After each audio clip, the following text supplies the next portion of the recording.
Thank you, and good afternoon, everyone. Let me refer you to slide 2 of the presentation, which contains our safe harbor disclaimer. During today's call, we may make certain forward-looking statements. These statements are based on current expectations and assumptions, and many factors could cause actual events to differ materially from the forward-looking statements on this call. For more information about these risks and uncertainties, please refer to the Risk Factors section of AST SpaceMobile's annual report on Form 10-K for the year that ended December 31st, 2023, with the Securities and Exchange Commission and other documents filed by AST SpaceMobile with the SEC from time to time. Also, after our initial remarks, we will be starting our Q&A section with questions submitted by our shareholders. For those of you who may be new to our company and mission, there are over 5 billion mobile phones in use today around the world, but many of us still experience gaps in coverage as we live, work, and travel. Additionally, there are billions of people without cellular broadband and who remain unconnected to the global economy. The markets we are pursuing are massive, and the problem we are solving is important and touches nearly all of us. In this backdrop, AST SpaceMobile is building the first and only global cellular broadband network in space to operate directly with everyday unmodified mobile devices and supported by our extensive IP and patent portfolio. It is now my pleasure to pass over to Chairman and CEO Abel Avellan, who will go through our activities since our last public update. Thank you, Scott. The last few months have been truly amazing for AST SpaceMobile. We launched and successfully deployed our first 5 commercial BlueBird satellites into low Earth orbits, each one of them the largest commercial phased array ever launched into LEO. We have accelerated our government and commercial initiative as we become operational, and we have secured additional launch capacity for up to 60 satellites to start providing continuous service in the U.S. and other key global markets. Our Block 1 BlueBird satellites are now ready to become operational.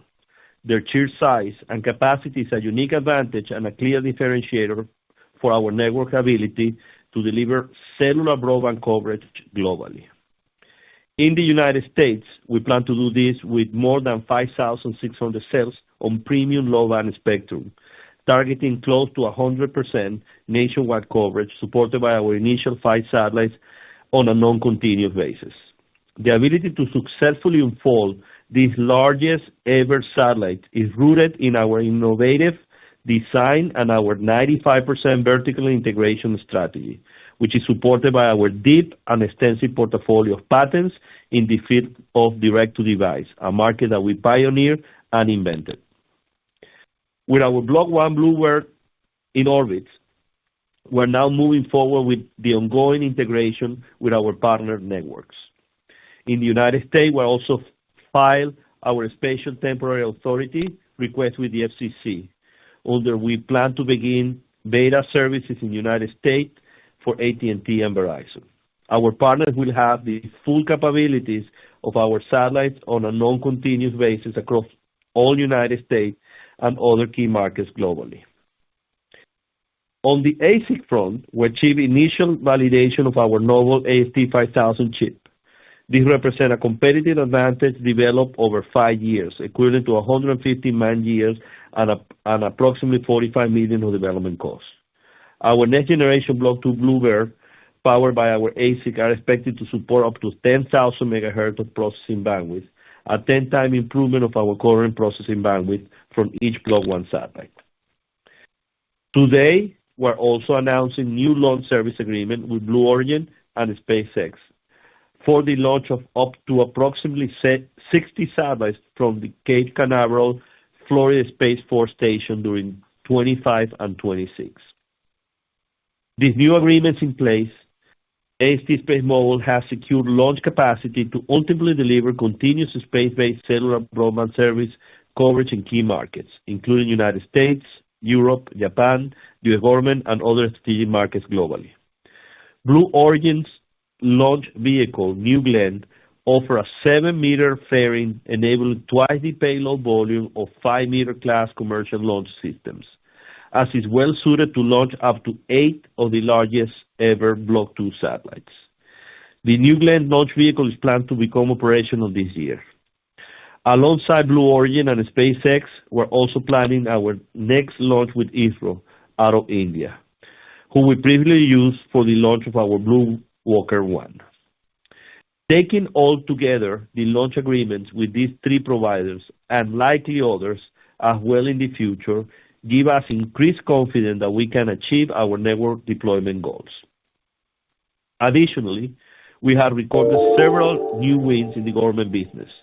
We added 3 new contracts award with the U.S. government, including being selected by the Space Development Agency to complete directly as a prime contractor. Scott will discuss this in more detail as well, but being selected to participate as a prime contractor for government program is a significant achievement for AST SpaceMobile and a validation of our strategy and dual-use technology that could enable a variety of government use cases. With our successful launch, commercial and manufacturing progress, you can see that a lot of the key pieces of operationalizing the AST SpaceMobile network are now in place. I am incredibly proud of the tireless effort for our team and our partners, particularly over the past several months, getting us to this critical point, which is a step we move closer to achieve our mission of connecting the unconnected. I will now pass to Scott to provide more detail on our commercial and regulatory progress. Thank you, Abel. I'd like to take the time to provide a little more detail on our commercialization initiatives, including our government business as well as our regulatory progress. Our technical accomplishments to date, including validating our technology and deploying our first 5 commercial satellites successfully, has been a great support for our commercial initiatives, both with our strategic partners, mobile network operators new to AST SpaceMobile, and the U.S. government. As Abel mentioned, during the quarter, we were selected by the Space Development Agency to compete directly as a prime contractor under the HALO program. The SDA is the Department of Defense's constructive disruptor for space acquisition, put in place during the first Trump administration with a multi-billion-dollar budget. Our selection enables us to compete directly as a prime contractor to the U.S. government for the first time, rather than a subcontractor. This particular program is directly contracted with the SDA and provides us a direct path for accelerated prototype development and the ability to participate on new government programs and requisitions. This SDA contract is our 4th contract award with the U.S. government, and several of these contracts could potentially grow to be official programs of record with hundreds of millions of annual revenues alongside important missions for U.S. national security. In brief, we believe that our government contract pipeline continues to show strength in the near and medium term, with these initial contracts providing clear paths for applications of our unique technology in select use cases, with additional use cases to be further developed. The outlook here continues to improve, and we are aggressively pursuing this business and expect it to be a meaningful contributor to revenue in the years to come, alongside our core commercial business. On the commercial customer front, we continue to progress conversations with our key partners as well as potential new partners and expect to be able to report more on this front soon. Our strategy continues to be to select initial coverage markets globally among our key partners, including the 45+ mobile network operators globally who have a coverage of approximately 2.8 billion existing subscribers. On the regulatory front, we continue to advance our approvals. In the U.S., we have been in front of the FCC regularly with our technology, service offering, and in-orbit network, and how it can improve cellular networks for Americans. Most recently, we filed for special temporary authority approval for beta services with our partners in the U.S., leveraging our first 5 Bluebird satellites, building on prior commercial authority to use backhaul and TT&C frequencies. You will continue to see additional filings with the FCC, both from us and our partners in the coming weeks and months, for both space and ground elements of our network, all of which align with the growth of the network, reaping the benefits of the FCC rulemaking on supplemental coverage from space. I will now pass it over to Andy to walk you through our financial update. Thanks, Scott, and good afternoon, everyone.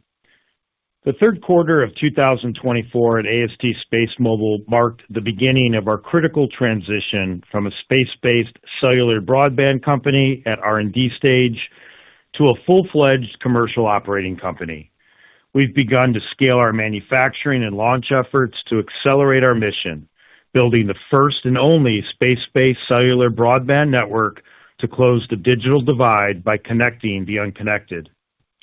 The third quarter was highlighted by our successful launch and subsequent deployment of our 5 Block 1 Bluebird satellites from Cape Canaveral on September 12th, each the largest ever commercial communications array to be deployed in low Earth orbit.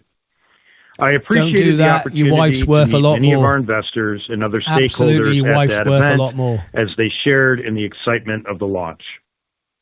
The quarter was also significant in our ability to raise capital, both through the redemption of public warrants and our continued disciplined use of the at-the-market facility, or ATM, both of which I'll touch on more specifically in just a moment.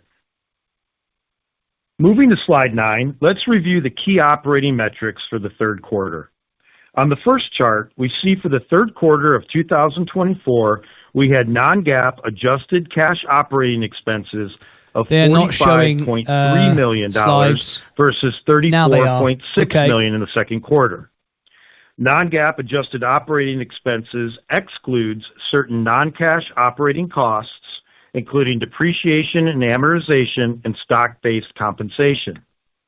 Adjusting further for our expected Q3 expenses of $10.1 million related to our proprietary ASIC chip work, total adjusted operating expenses were approximately $35.2 million, which was at the top range of the guidance I gave during our last earnings call.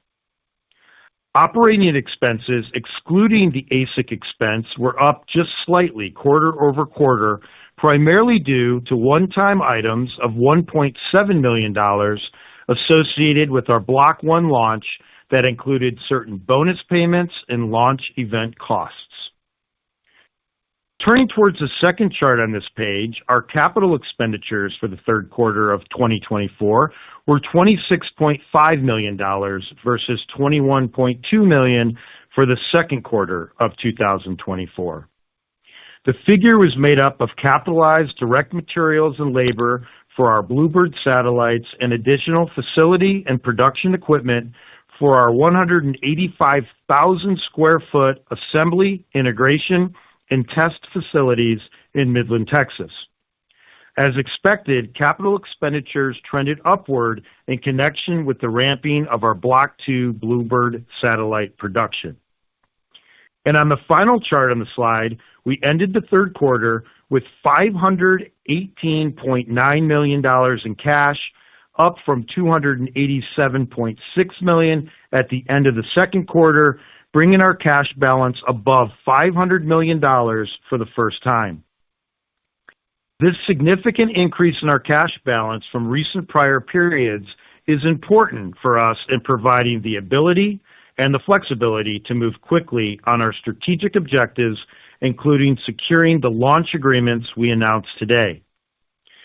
This quarter-end cash balance includes $153.3 million of net proceeds from public warrant exercises during the quarter and $144.9 million of cash raised from our ATM facilities in Q3, including $106.9 million raised from our newly created $400 million ATM facility we announced in early September.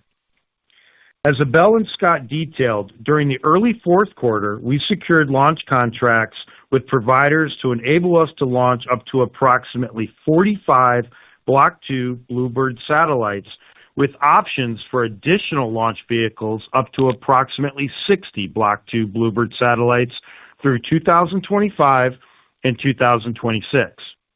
We currently expect our average costs of direct materials and launch expense per satellite for our Block 2 constellation to be in the range of $19 to $21 million, an increase from our prior estimate of $16 to $18 million per satellite as a result of actual launch costs recently contracted. Despite this increase, we feel confident that we are striking the proper and responsible balance between securing ample launch capacity and the desired timeline to augment our efforts to achieve continuous coverage in key markets. As we ramp satellite production and launch contract payments to support this planned launch campaign, our capital expenditures will increase as compared to prior quarters, and we expect CapEx in the range of $100 million in the fourth quarter of 2024. We believe the operation of a constellation of 25 Block 2 BlueBird satellites will enable us to secure additional sources of funding, including potentially generating free cash flows to fund the buildup of the remaining constellation, including additional satellites for those launches recently secured. As a result of our successful issuance of equity producing net proceeds in excess of $500 million, in late September, we triggered a prepayment obligation under our senior credit facility, resulting in the prepayment of the principal amount of $48.5 million plus accrued interest and other expenses. This obligation was established at the time we entered into this credit facility in August 2023. In doing so, we have significantly reduced our go-forward interest expense. We will continue to consider several attractive options for securing future credit facilities. However, our efforts in raising strategic capital, including non-dilutive prepayments from our M&O partners as we ready for service, continue to take precedence over traditional credit financing sources. Consistent with the first, second, and third quarters of 2024, we estimate that our adjusted cash operating expenses for the fourth quarter, excluding some remaining ASIC costs, will come in within a range of $30 million to $35 million as we continue to scale production of our Block 2 BlueBird satellites in preparation for our 2025 and 2026 launch schedule. We continue to believe efforts to optimize our OpEx will result in a run rate at the low end of that range. These figures will vary depending upon manufacturing activity in each period. Timing of the changes in our adjusted operating expenditures and capital expenditures, as I have just described, could be delayed or may not be realized due to a variety of factors. I am also pleased to report that our work on a financing package from export credit agencies is progressing nicely, and we have now filed the formal application for a long-term debt package. If this application is successful, we can use the proceeds to source cost-effective, long-term debt funding of large projects. We will provide updates as appropriate, and we will be working with the partner banks and our advisors to refine our alternatives. Our employees across the globe continue to work hard to drive value for our shareholders as we ready for full-scale commercial operations to deliver the first and only space-based cellular broadband network direct to everyday, unmodified smartphones. And with that, this completes the presentation component of our earnings call, and I'll pass it back to Scott. Thank you, Andy. Before we go to the queue of analyst questions, we'd like to address a few of the questions submitted by our investors. Operator, could you please start us off with the first question? Jeff from New Jersey asks, the company has stated that 45 to 60 satellites are necessary to provide continuous commercial coverage in the U.S. How many potential subscribers could those 45 to 60 satellites cover? Thank you for the question, Jeff. 45 to 60 satellites is an important level for us because it allows us to provide continuous service coverage. And as you see from the announcement today, that's how we sized our strategy around launch services and the agreements that we signed. This basically gives us the ability to launch those satellites and get to a true consumer mass market service offering. With this network of 45 to 60 satellites, we expect to be able to offer a cellular broadband service to many of the most important wireless markets in the world. In fact, the most valuable wireless markets in the world, including the United States, Europe, Japan, the U.S. government, and other strategic markets that we're in the process of selecting. At a high level, with 45 to 60 satellites, we estimate the initial network capacity to be in the hundreds of millions of potential subscribers. Sean from California asks, what opportunities does the hybrid acquisition for proliferated low Earth orbit program present for earning DoD proliferated low Earth orbit satellite-based services program contracts? Hi, Sean. The HALO program is one being used by the Space Development Agency to bring online additional prime contractors for the DoD and evaluate new prototype technologies. So think of this as a standalone program that could generate tens of millions of revenue for us and be a feeder for additional larger programs and use cases. We plan to continue to work with other primes, but becoming a prime contractor, having the flexibility to be a prime contractor in the near term and over time, this is a valuable role for the company to be in. In terms of PLEO, this is a program that is meant to buy services for the DoD that are scalable rather than bespoke, and this is exactly how we've designed our system and our offering. The program has been so successful to date, in fact, it was recently announced that they were expanding it from $900 million to $13 billion. Yeah, that's billions with a B. This is a great example of the extremely positive backdrop that space is experiencing with U.S. government usage, especially in the cases where there's an easily consumable, scalable offering. And we expect that PLEO will be a vehicle for purchasing both communications and non-communication services. Tanner from Colorado asks, what is the current timeline for delivery of ASIC chips? Thank you, Tanner, for the question. Just as a quick clarification, our current focus is actually launch satellites either with the ASIC or the FPGA in order to achieve coverage. The ASIC is a 10-time network capacity increase per satellite, which is obviously our longer term. The ASIC is tape out, is bring up, is under initial test of production. The next launch will be also with the FPGA, the same configuration that we have on Block 1 satellites. Post that later in mid-2025, to third quarter 2025, we will be including our ASIC in our subsequent launches. Sam from Texas asks, what have you learned from the first 5 Bluebirds manufacturing and launch? Are the Bluebirds responding as expected since their recent launch? Yes, we're happy to report that they are actually operating as expected. We're very happy with their performance. We are getting ready to light them up to cover nationwide or close to nationwide coverage in the United States on non-continuous basis. We're starting with these first 5 satellites. Bluebirds, the Bluebirds, I mean, our main building block, which is the Micron, is basically the same as the one that we use on Block 2. So getting set up, fully vertically integrate the production of that was a significant learning and a very important advancement in our manufacturing capability. So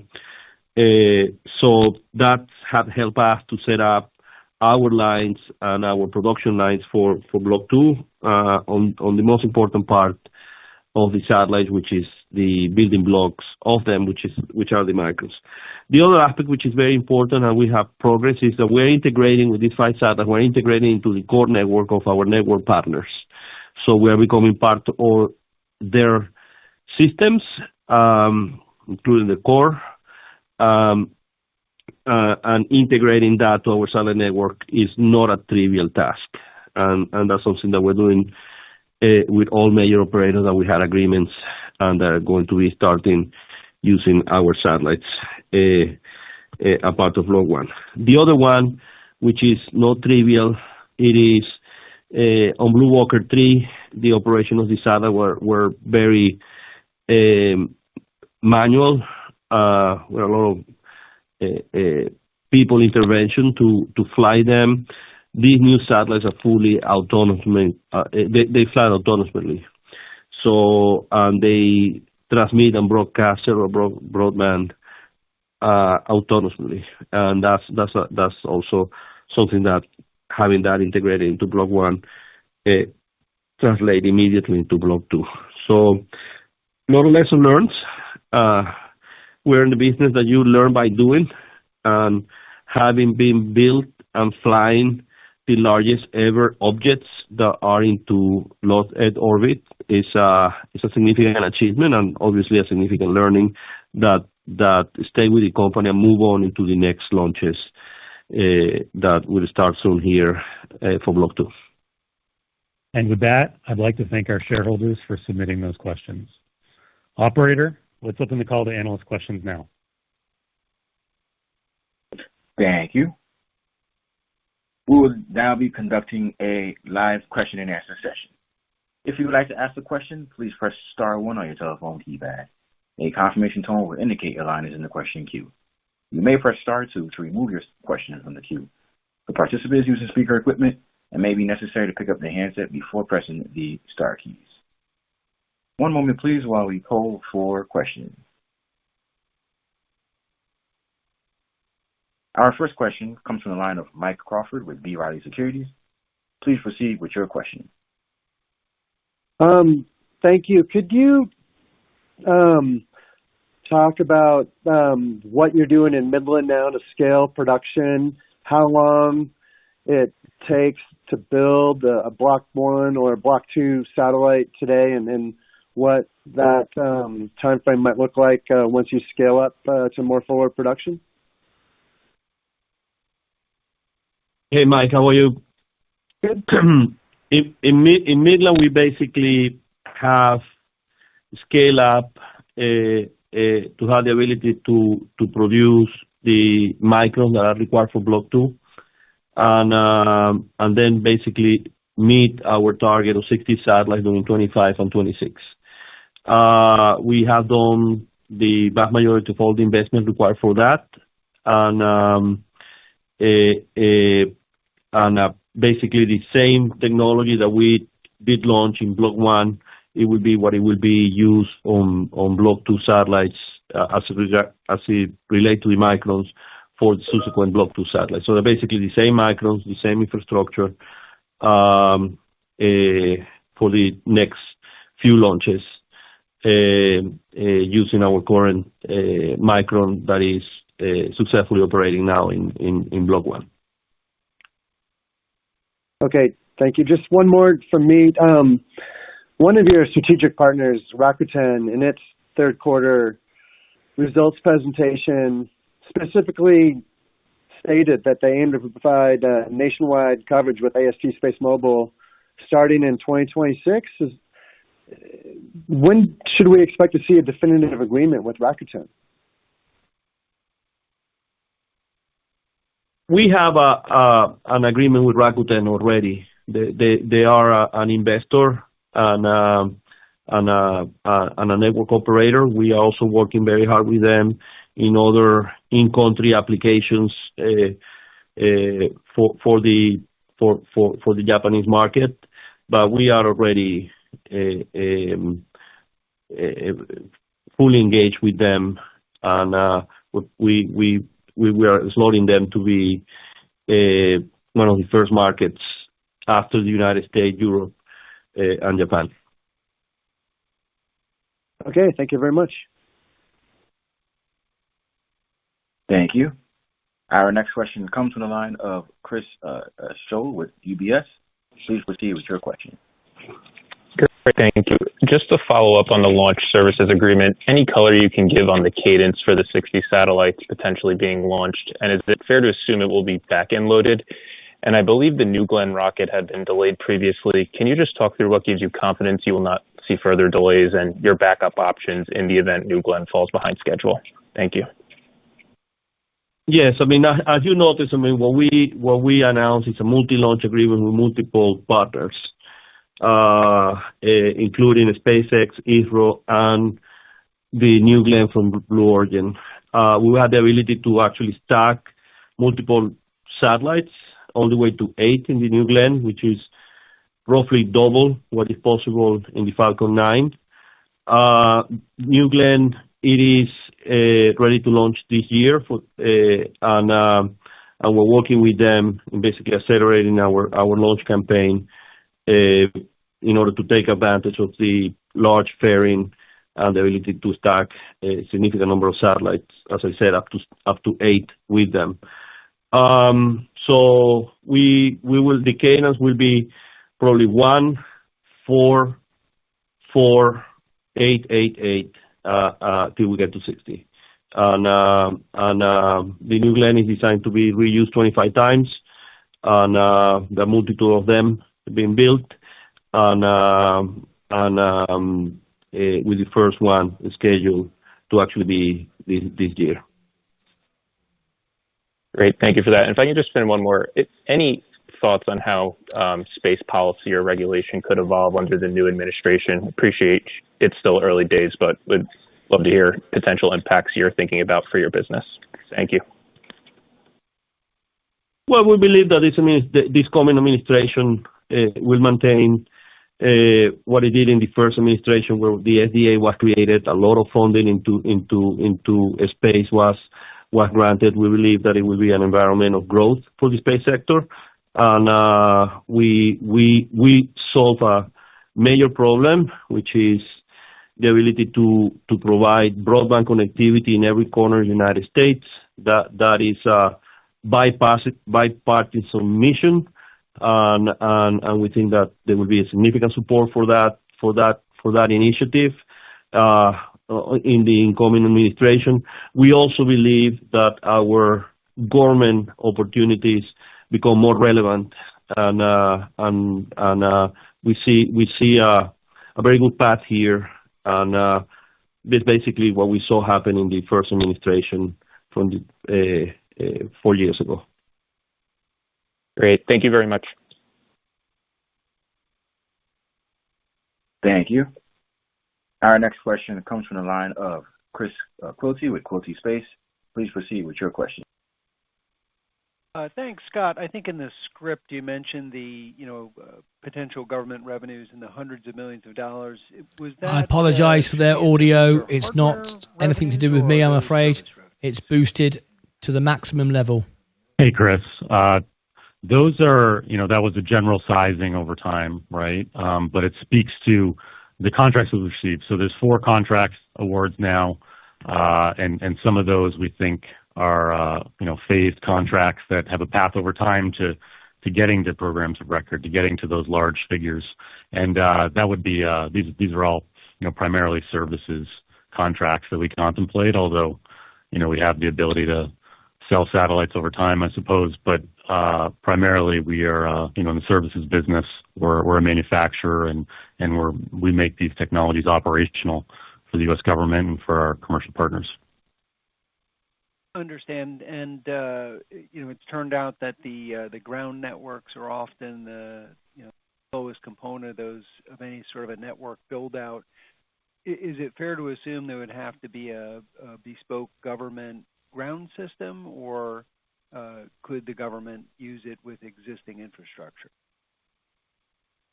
Yeah. Our ground infrastructure for the U.S. footprint is actually pretty much built.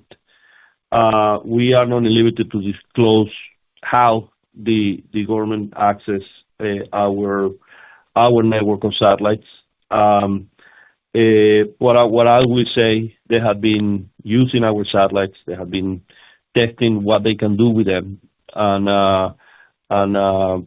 that have led, as Scott explained, to 4 agreements, some which we believe will be very significant over time. All of them on a dual use setup, where we're sharing the commercial infrastructure also for government implementations. Good. As long as you deliver the revenues, you don't need to explain the technology.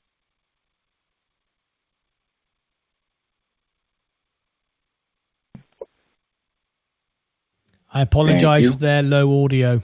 Our next question comes from the line of Brian Kraft with Deutsche Bank. Please proceed with your question. Hi, good afternoon. I had 2 if I could. First, could you just talk about the timeline for testing the 5 satellites you launched in September and putting those into commercial service? And then secondly, Scott, could you give us a sense of the pipeline and level of activity as it relates to signing new commercial agreements? We are just with M&S? 10 likes away from getting YouTube to suggest this video for more people to learn about ASTS. Please like the video. We Thank have you. submitted today an STA, Supplemental Temporary Authority, with the FCC to turn them on for actually beta usage close to nationwide around the United States. And that is imminent, and it will be pending authorization to basically beta services on them from the FCC. But they are ready to be operational. They are fully deployed, and they are operating as we expect them. And Brian, on the second question, we announced a definitive commercial agreement with AT&T, and we're working on similar agreements with our other large partners. Those are important to have in place, before service is offered, but these are long, dense agreements, and they're important because they basically are the legal vehicle through which revenue will flow very quickly. And so those are very important steps. These are big agreements that we get right with our partners. And we've, as you may have seen, we've recently increased hiring on the commercial front because, yes, the pipeline for these types of agreements and the interest around them is quite strong. And our strategy, as we've said, is to go out and harvest those 45 plus agreements that we have today, and also talk to additional partners around the world. So that is a good pipeline. It's really been supported by the level of activity we've had in 2024, especially with these first 5 satellites and deploying all of them successfully in orbit. So that activity is good, and we're going to continue to harvest it. Okay, great. Thanks to you both. Thank you. As the call ends on extra, please stand by. Stand by. Stay where you are. Please proceed with your question. Hi. Thanks. Hi, Bill. Hi, Scott. One question, sorry if this has already been answered, just a clarification. How many Block 1 satellites does AST anticipate launching before switching over to the Block 2? Yeah, no, we already switched to Block 2. So the 5 that are in orbit, but plus Blue Walker 3 are Block 1 sizes. So 8 meter by 8 meter arrays, and the next size is the 2,400 square feet phase array, which is roughly 3.5 Thank you, William Thompson. If you do a super thanks to the comment, it reads it out on the screen. It doesn't show super stickers. Thank you. You also mentioned expecting to see more I do that manually, FCC filings for space and ground segment, and we've talked a lot about the space side, but can you give any color on what kind of ground network rollout you need in terms of like how many teleports around the world and where you've progressed with those to date for commercial service? I like the hat, William. I've got one similar. We have 4 ground stations ready to be in operations in the United States. This is to light up 5,600 sails in the U.S. We're turning into Europe and Japan, where we are basically lighting up regional gateways with Vodafone for the European market, and then with Rakuten in Japan for the Japanese market. And hopefully we'll be announcing additional strategic partners coming in for additional markets that we will be lighting up in conjunction with deals similar to what we have done with AT&T and Verizon, and we will then be prioritizing those markets. So we are prioritizing access to the network, to the satellites, to network operators that have either invested or prepay services with us, and that's what we're focusing in specific regions, and with a lot of focus in the United States as one of the first markets. Okay, thanks. And then just one more question. So it sounds like 8 satellites can launch per New Glenn, 4 for Falcon 9. How many are you anticipating for the ISRO launch? And is that with the smaller PSLV or the larger GSLV rocket? It is with the largest. We expect to use that on the original first launch, then focus on New Glenn, SpaceX, and others that are also capable of launching our satellites. But of course, we're very, very enthusiastic about the New Glenn with a large fairing and the ability to launch us to 8 of the large ones that we have.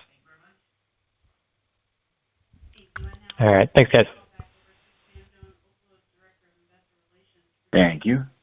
And we have reached the end of the question and answer session. I'll now turn the call back over to Scott Wisniewski for closing comments. Thank you, operator. We want to thank all of our shareholders and research analysts for joining the call and everyone's continued strong support of our mission. We look forward to providing further updates. Thank you.